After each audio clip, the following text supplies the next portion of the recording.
Thank you so much for deciding to hang out with me today. Thank you so much for your precious time. This is my opinion. This is how a learning system work according to neuroscience. Most brains aren't trained to become happy. They're trained to perform, adapt, and avoid mistakes. From early on, the brain learns that approval comes from doing things right, not from feeling okay. So happiness isn't practice, it's postponed. I'll relax after. I'll be happy when. Sorry if you can hear my dog. I'll feel okay once this is done. Over time, the brain becomes very good at effort, monitoring, and self correction, and very bad at letting pleasant states settle. Not because happiness is rare, but because it wasn't reinforced. The nervous system learns what's rewarded. If calm, rest, and enjoyment weren't safe or valued, the brain doesn't default to them. So happiness can feel unfamiliar, even suspicious.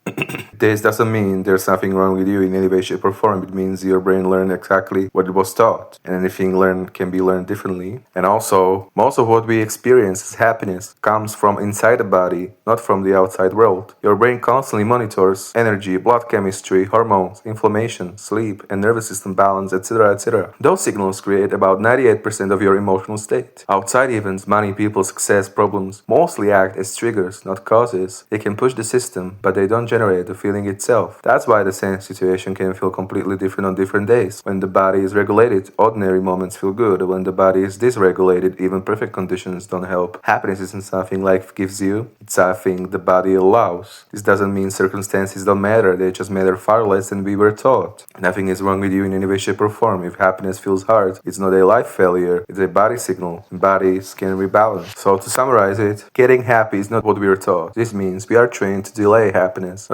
not explicitly, but from reinforcement. Approval comes from performance, safety comes from doing things right, rest and pleasure comes after, not now. So the brain learns feeling okay is conditional. Over time, the nervous system becomes excellent at monitoring, self-correcting, staying alert, and bad at settling into pleasant state. This is learning, not damage. The brain did what it was trained to do. Happiness is 98% body, 2% circumstances. This means you don't directly choose how you feel, you have only 0.1% control over your feelings. Your emotional state is generated mostly by nervous system balance, energy availability, hormones and neurotransmitters, inflammation and immune signals, sleep and oxygen. Thoughts and external events mostly modulate, they don't create feelings. That's why the same life can feel good or awful. Advice doesn't reliably change feelings. Willpower fails under fatigue. The amount of direct control is so small that saying 0.1% is actually a fair shorthand, not exaggeration. Neuroscience doesn't show you choose your emotion, it shows emotions are generated by body-brain systems, and consciousness observes the output. But it doesn't mean there is no control. That 0.1% can do big things sometimes. But thank you so much for your precious time here. Thank you so much for hanging out with me. Take care, especially take care. Feel free to hang out with me with more in other videos, but absolutely no pressure. And I can't wait to catch you soon.